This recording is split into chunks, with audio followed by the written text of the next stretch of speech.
السلام علیکم ورحمۃ اللہ وبرکاتہ۔ بسم اللہ الرحمن الرحیم والصلاة والسلام علی رسولہ الکریم، اما بعد۔ خواتین و حضرات، دورہ قرآن کی دوسری نشست کے ساتھ خلیق الرحمن آپ کی خدمت میں حاضر ہے۔ آج ہم پہلے سپارے کے دوسرے نصف کی منتخب آیات پہ بات کریں گے، اور وقت ہوا تو انشاءاللہ اس سے بھی آگے جانے کی کوشش کریں گے۔ سورۃ الفاتحہ پہ ہماری بات ہو چکی ہے، اور پہلے سپارے کے پہلے نصف کی منتخب آیات پہ بھی ہماری بات ہو چکی ہے۔ اب پہلے سپارے کے دوسرے نصف کی چند آیات پہ انشاءاللہ اس نشست میں ہم بات کر لیتے ہیں۔ سورہ بقرہ کی آیت ہے، اور یہ پہلے سپارے کا دوسرا نصف ہے۔ آیت نمبر 80 ہے اور 82 ہے، 80 سے 82 تک۔ اللہ اکبر۔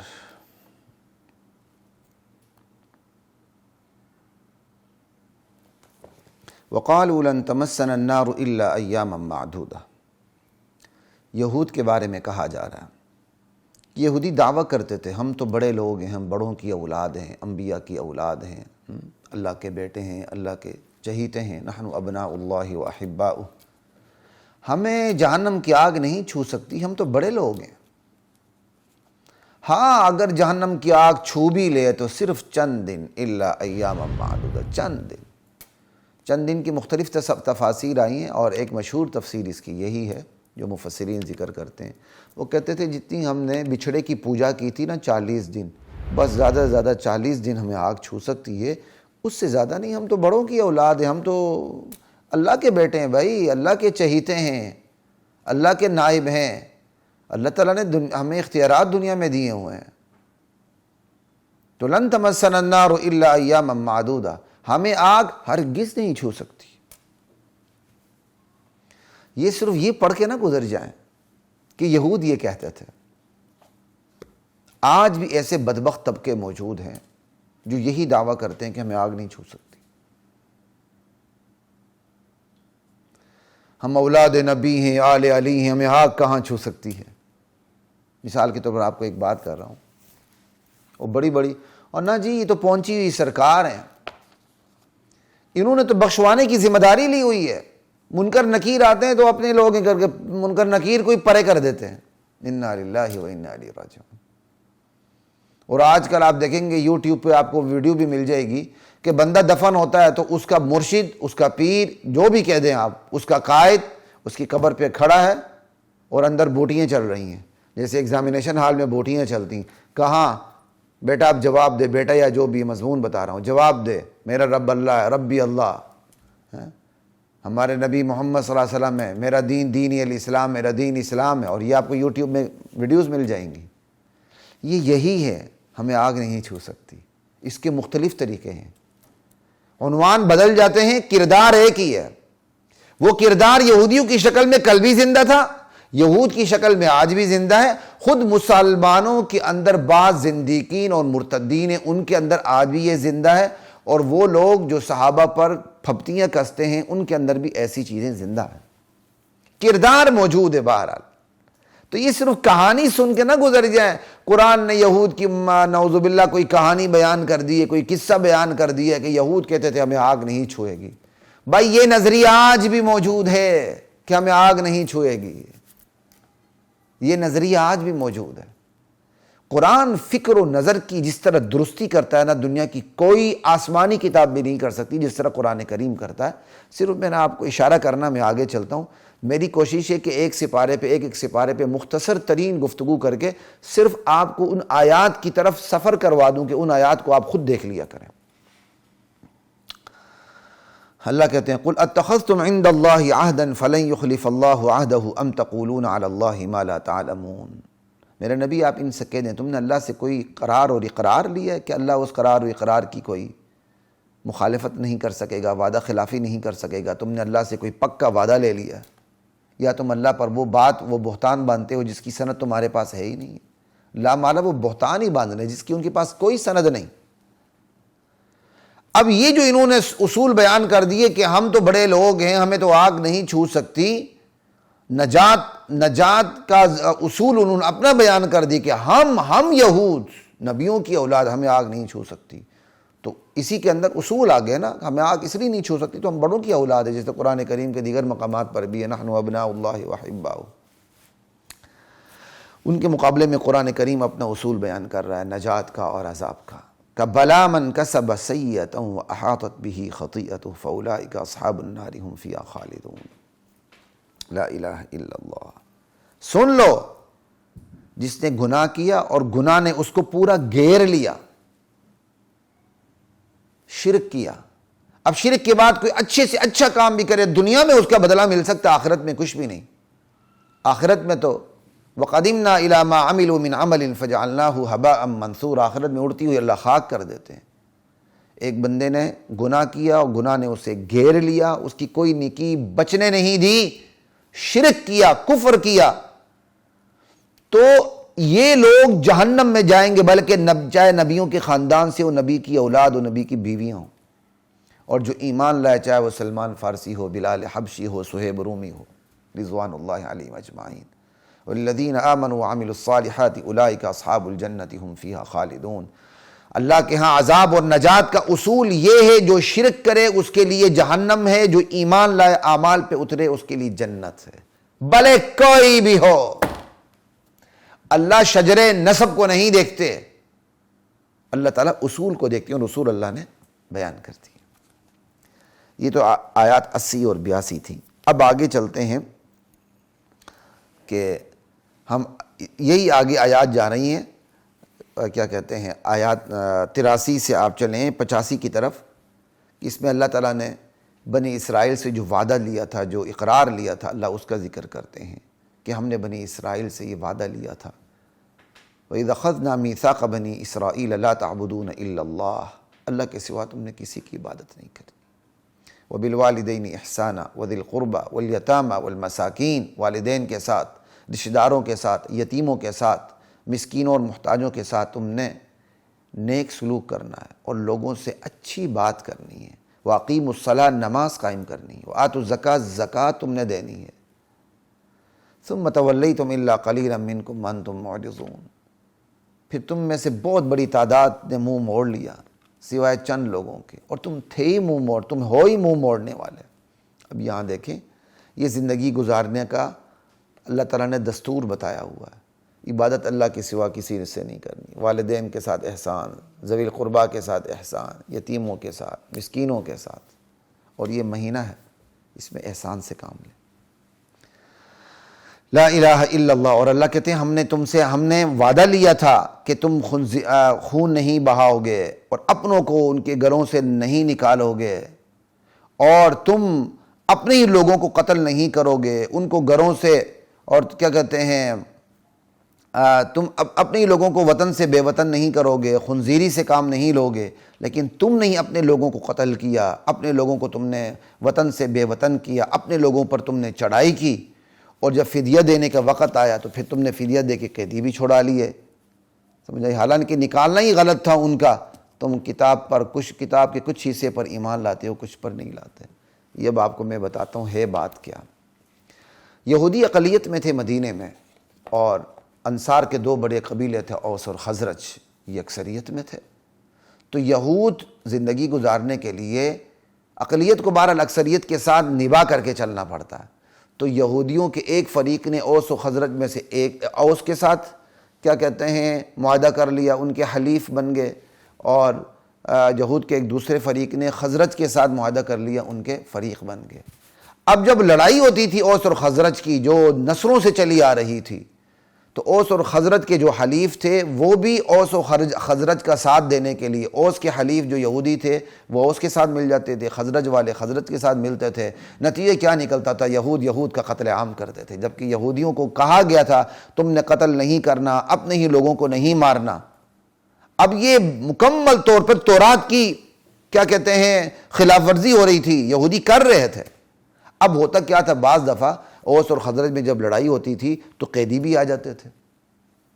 اب اگر یہود کا کیا کہتے ہیں دونوں طرف یہود ہے، اب جب قیدی بن گئے آگے غالب فریق کے پاس، جن کے ساتھ ایک فریق یہودیوں کا بھی ہے، اب وہ یہودی کیا کرتے تھے، دوسرے یہودی اپنے ہی کیا کہتے ہیں وہ جو 22 یہودی جو ان کے خلاف کیا کہتے ہیں فریق مخالف سے ملے ہوئے ہیں، وہاں جا کے وہ اپنے یہودیوں کو اپنے ہی یہودیوں سے فدیہ لے کر چھڑا لیتے تھے، اور اس پر پھر باقاعدہ تورات کی آیت پیش کرتے تھے کہ فدیہ لے کر قیدیوں کو چھڑانا یہ تو تورات کا حکم ہے۔ تو اللہ کہتے ہیں تمہیں یہ نظر نہیں ہے تورات کا یہ حکم بھی تھا کہ تم نے اپنوں سے لڑنا نہیں ہے، ان کو نکالنا ہی غلط تھا، تم نے اپنوں کو نکالا۔ تمہیں تو تورات میں یہ حکم دیا گیا تھا کہ تم نے خون نہیں بہانا، اپنوں کو تم نے وطن سے بے وطن نہیں کرنا، یہاں تمہیں تورات کا حکم نظر نہیں آیا، تم نے اپنوں کا خون بہایا، وطن سے بے وطن کیا، اور جب قیدیوں کا مسئلہ آیا تو تمہیں اپنا مفاد عزیز ہو گیا، تم نے کہا جی تورات کا حکم ہے کہ قیدیوں کو فدیہ دے کر چھڑا لیا جائے، تم کیا کہتے ہیں تم نے فدیہ لے دے کے تم نے قیدیوں کو چھڑانا شروع کر دیا۔ اب یہاں قرآن یہ کہتا ہے افتؤمنون ببعض الکتاب وتکفرون ببعض، اچھا کتاب کے ایک حکم کو مانتے ہو دوسرے کا انکار کرتے ہو، شرم نہیں آتی؟ ہاں، اور اس کی سزا تو دنیا میں بھی رسوائی ہے، آخرت میں تو عذاب ہے ہی ہے۔ اب یہ بھی ہم ایک کہانی پڑھ کے نہ نکل جائیں، یہود ایسا کرتے تھے، یہود ایسا کرتے تھے، ہم بھی ایسا ہی کرتے ہیں، ہم بھی کتاب اللہ کے اس حکم کو مانتے ہیں جو ہمارے مفاد میں جاتا ہے، جو ہمارے مفاد میں نہیں جاتا ہم کتاب اللہ کے اس حکم کو نہیں مانتے، جو مفاد میں جاتا ہے اس پر قرآن کی آیات پڑھتے ہیں، اور جو مفاد میں نہیں جاتا وہاں گراؤنڈ ریئلٹیز کو، ریاست کو، سیاست کو، قیادت کو مختلف قسم کے بہانے کرتے ہیں۔ یہودیوں کی یہ بیماری ہمارے اندر بھی موجود ہے۔ آگے پہلے ہی اس پارے کی سورہ بقرہ کی آیت نمبر 104 ہے، جس میں ایمان والوں کو کہا گیا ہے کہ اے ایمان والو یا ایھا الذین آمنوا لا تقولوا راعنا، اے ایمان والو تم نے آئندہ راعنا نہیں کہنا بلکہ انظرنا کہنا ہے، وقول انظرنا واسمعوا، اور بات کو غور سے سنا کرو، لا الہ الا اللہ۔ نبی علیہ السلام کی مجلس میں جب یہودی کوئی بات دوبارہ پوچھنا چاہتے تو راعنا کہتے، اور ہماری رعایت کیجیے، تو وہ راعنا کی بجائے تھوڑے سے زبان کو خم دیتے ہوئے راعنا کہہ دیتے۔ اب راعنا کا مطلب کیا ہے؟ ہمارے چرواہے، راعی چرواہے کو کہتے تو راعنا ہمارے چرواہے۔ اس طرح وہ نبی علیہ السلام کی توہین کرتے تھے، بے ادبی کرتے تھے۔ تو اہل ایمان بھی، چونکہ اہل ایمان تو صحیح لفظ استعمال کرتے تھے کہ ایک بات سن رہے ہیں اور دوبارہ پوچھنا ہے تو راعنا یا رسول اللہ، یا رسول اللہ ہماری رعایت کیجیے، میرے دوبارہ یہ مسئلہ بتائیے۔ اہل ایمان کو راعنا سے منع کر دیا گیا تاکہ یہود راعنا کو راعنا کہہ کے نبی علیہ السلام کی توہین نہ کریں، اور اہل ایمان کو کہا گیا تم نے آئندہ ایک بات دوبارہ پوچھنی ہو اور نبی علیہ السلام سے رعایت مانگنی ہو، یعنی رعایت سے مطلب یہ کہ مجلس میں آپ نے کوئی بات پوچھنی ہے، سمجھ نہیں آئی، آپ دوبارہ پوچھنا چاہتے ہیں تو راعنا کی جگہ انظرنا کہنا۔ اب انظرنا میں تو کوئی راعنا کی سیاست نہیں چل سکتی، تو اہل ایمان کو کہا تم نے راعنا آئندہ نہیں کہنا، کیونکہ راعنا کے لفظ سے انہیں موقع ملتا ہے، وہ راعنا کو راعنا بنا لیتے ہیں اور نبی علیہ السلام کی توہین کرتے ہیں، اور تم نے اس کی جگہ انظرنا کا لفظ استعمال کرنا ہے، اور بات کو واسمعوا، بات کو غور سے سنا کرو تاکہ دوبارہ پوچھنے کی ضرورت ہی پیش نہ آئے۔ ہاں دوبارہ پوچھنے کی ضرورت پیش آئے تو کوئی حرج نہیں، ٹھیک ہے۔ اب یہ آیت بھی آگے صرف ایک قصہ سنا کر آگے بڑھنے کی نہیں ہے۔ یہودی زبان کو خم دے کے راعنا کو راعنا پڑھ کے کسی نہ کسی طرح نبی علیہ السلام کی توہین کرتے تھے۔ میں وہی بات بار کہہ رہا ہوں، عنوان بدل جاتا، کردار ایک رہتا۔ آج بھی نبی علیہ السلام کی توہین ہوتی ہے مختلف طریقوں سے، اور نہ صرف نبی علیہ السلام کی توہین ہوتی ہے بلکہ تعریضاً اشارتاً صحابہ کی توہین کرتے ہیں کسی نہ کسی طرح۔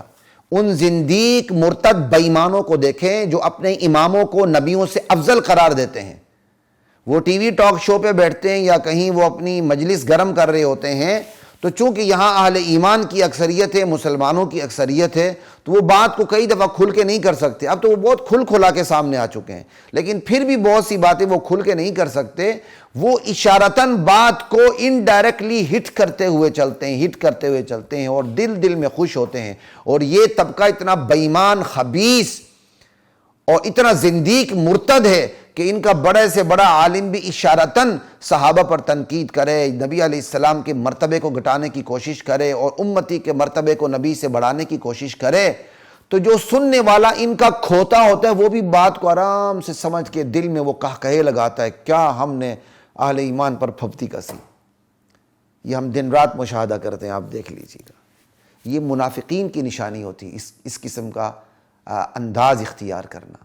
یہ کافروں کی اور بے ایمانوں کی نشانی جو قرآن بیان کر رہا ہے۔ اللہ تعالیٰ اس سے ہماری حفاظت فرمائے اور ہماری غیرت کو اتنا کیا کہتے ہیں بلند کر دے کہ کوئی منافق، زندیق، مرتد ہمارے سامنے نہ ہمارے نبی کی توہین کر سکے، نہ ہمارے نبی کے صحابہ کی توہین کر سکے۔ آگے چلتے ہیں جی۔ سورہ بقرہ کی آیت نمبر 120 ہے، وَلَن تَرْضَىٰ عَنْكَ الْيَهُودُ وَلَا النَّصَارَىٰ حَتَّىٰ تَتَّبِعَ مِلَّتَهُمْ۔ لا الہ الا اللہ۔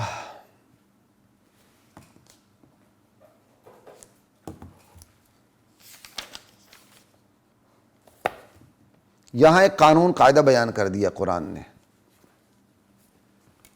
کہ آپ سے یہود اور نصارہ راضی ہو ہی نہیں سکتے جب تک کہ آپ پیروی نہ کریں ان کے دین کی۔ یہ قاعدہ بتا دیا۔ ہم دفاعی پوزیشن پہ کھڑے ہو جاتے ہیں، کسی نہ کسی طرح ان کو راضی رکھنے کی کوشش کرتے ہیں، راضی کرنے کی کوشش کرتے ہیں۔ قرآن نے ہماری یہ غلط فہمی، خوش فہمی دور کر دی۔ کہا یہود و نصارہ تم سے کبھی راضی نہیں ہوں گے جب تک کہ تم ان کے دین کی پیروی نہ کرو، جبکہ ہدایت تو وہی ہے، قل ان ھدی اللہ ھو الھدی، اللہ کی جو ہدایت ہے وہی اصل ہدایت ہے بس۔ تو یہ ہمیں ضابطہ بھی پلے باندھنے کی ضرورت ہے زندگی کے اندر کہ یہود و نصارہ دین کے معاملے میں ہمارا ساتھ کبھی نہیں دے سکتے، اور ہم اس دفاعی پوزیشن پہ آ کے ان کو راضی کرنے کی کوشش نہ کریں اور اس غلط فہمی یا خوش فہمی کا شکار نہ ہو جائیں کہ ہماری اداؤں سے وہ راضی ہوں گے۔ جب تک ہم ان کے رنگ میں رنگ نہ جائیں وہ ہم سے راضی نہیں ہو سکتے۔ ہم رنگ میں رنگ بھی جائیں تو ہم 2 نمبر یہودی ہوں گے، 2 نمبر عیسائی ہوں گے، وہ پھر بھی ہمارے اوپر حکمران ہوں گے۔ اللہ میرے اور آپ کی حفاظت فرمائے۔ آگے چلتے ہیں سورہ بقرہ کی آیت نمبر 133 سے۔ ام کنتم شہداء اذ حضر یعقوب الموت اذ قال لبنیہ ما تعبدون من بعدی۔ اس آیت کے اندر یعقوب علیہ السلام کے بارے میں بتایا گیا ہے کہ یعقوب علیہ السلام پر جب موت طاری ہونے لگی، جب انہیں پتہ چلا کہ بس اب تو فرشتہ پہنچ چکا ہے اور اب میں نے دنیا سے کوچ کر جانا ہے، تو انہوں نے اپنے بیٹوں کو بلایا، جمع کیا۔ اب دیکھو نبی کو اپنے بعد اپنی اولاد کے بارے میں کس چیز کی فکر ہو رہی ہے؟ کھائیں گے کہاں سے، پئیں گے کہاں سے، یہ فکر نہیں ہو رہی۔ عبادت کس کی کریں گے یہ فکر ہو گئی۔ ہاں کھائیں گے کہاں سے، پئیں گے کہاں سے، یہ فکر غلط نہیں ہے، لیکن یہ فکر ثانوی درجے کی، اصل فکر ان کے دین کی ہے۔ حدیث میں منع کیا گیا ہے کہ اپنی اولاد کو اس حالت میں چھوڑ کے نہ جاؤ کہ تمہارے مرنے کے بعد وہ مانگتی پھرے، ہاتھ پھیلاتی پھرے۔ والدین کو کوشش کرنی چاہیے اپنی زندگی کے اندر اپنے اولاد کو کھڑا کر دینے کی اور اس قدر کمانے کی کہ وہ کمائے تو وراثت میں اتنا مل جائے کہ وہ کسی کے سامنے ہاتھ نہ پھیلائیں۔ باقاعدہ حدیث موجود ہے۔ لیکن بہرحال دین کی فکر دنیا کی فکر سے بڑھ کے ہوتی ہے، یعنی اصل فکر والدین کو اپنے بچوں کی، اپنے بعد دین کی ہونی چاہیے کہ میرے بعد میرے بچے دین کے معاملے میں کیا کریں گے، اس فکر سے زندگی گزارنی چاہیے۔ یعقوب علیہ السلام پر جب موت آ رہی تھی انہوں نے اپنے بچوں کو جمع کیا اور بیٹوں کو جمع کیا اور کہنے لگے ما تعبدون من بعدی، بس یہ بتاؤ میرے بعد تم عبادت کس کی کرو گے، اطاعت کس کی کرو گے، بندگی کس کی بجا لاؤ گے۔ بیٹے بھی نبی کے بیٹے تھے، جواب دیا نعبد الہک و الہ آبائک ابراہیم و اسماعیل و اسحاق الہا واحدہ، ہم آپ کے الہ کی عبادت کریں گے، آپ کے آباء و اجداد ابراہیم، اسماعیل اور اسحاق کے الہ کی عبادت کریں گے، اور وہ جو آپ کا الہ ہے، آپ کے آباء و اجداد کا الہ ہے، وہ ایک ہی الہ ہے ہمارا معبود، الہ واحدہ، ہم سب اسی کے فرمان بردار ہیں۔ بیٹوں نے باپ کو تسلی دلا دی، ابا جان فکر نہ کرنا، آپ کے دنیا سے جانے کے بعد بھی ہم اللہ ہی کی بندگی پر قائم رہیں گے۔ اللہ ہمیں بطور والدین یہ فکر نصیب فرمائے، بطور استاد یہ فکر نصیب فرمائے، بطور افسر بالا یہ فکر نصیب فرمائے، یعنی جو ہمارے ماتحتی میں ہیں وہ دین پر کیسے چلیں گے یہ ہمیں فکر ہونی چاہیے۔ آگے چلتے ہیں جی، سورۃ البقرہ کی آیت نمبر 137 ہے اور پہلے سپارے کا اختتام ہو رہا ہے۔ یہاں کہا گیا فَإِنْ آمَنُوا بِمِثْلِ مَا آمَنْتُمْ بِهِ فَقَدِ اهْتَدَوْا، اگر لوگ ایسے ایمان لے آئیں جیسے اے صحابہ تم ایمان لائے ہو تو ہدایت پا جائیں گے۔ یہاں اس آیت میں صحابہ کو معیار حق بنا کے، معیار ایمان بنا کے، معیار عدل بنا کے پیش کیا جا رہا ہے کہ لوگوں کا وہی ایمان قبول ہوگا جو انہی لوگوں کا ایمان قبول ہوگا جو صحابہ کی طرح ایمان لائیں۔ اسی طرح سورہ بقرہ کے پہلے بھی ہم نے بات کی ہے، سورہ بقرہ کے دوسرے رکوع کے اندر کہ آمینو کما آمن الناس، منافقین کو کہا جاتا تھا کہ ایسے ایمان لاؤ جیسے صحابہ ایمان لائیں، تو وہ آگے سے صحابہ کو بیوقوف کہتے تھے۔ تو یہاں بھی صحابہ کے ایمان کو معیار بنا کے پیش کیا جا رہا ہے کہ لوگوں کا ایمان تب اور جب قبول ہوگا جب لوگ صحابہ کی طرح ایمان لائیں گے۔ صحابہ کو سند اوپر سے ملی، رضی اللہ عنہم ورضوا عنہ، تو صحابہ پر تنقید کرنے والے دنیا کے بدبخت ترین انسان ہیں، دنیا کے کم قسمت انسان ہیں، اور تنقید سے آگے بڑھتے ہوئے جو مزید توہین کرتے چلے جاتے ہیں وہ تو کفر کے درجے تک پہنچ جاتے ہیں۔ اللہ میری اور آپ کی حفاظت فرمائے۔ تو پہلے سپارے کا اختتام ہوا، انشاءاللہ کل دوبارہ آپ سے ملاقات ہوگی، دوسرے سپارے سے ہم انشاءاللہ آغاز کریں گے۔ اللہ کی ذات مجھے اور آپ کو قرآن کریم کا فہم نصیب فرمائے۔ السلام علیکم ورحمۃ اللہ وبرکاتہ۔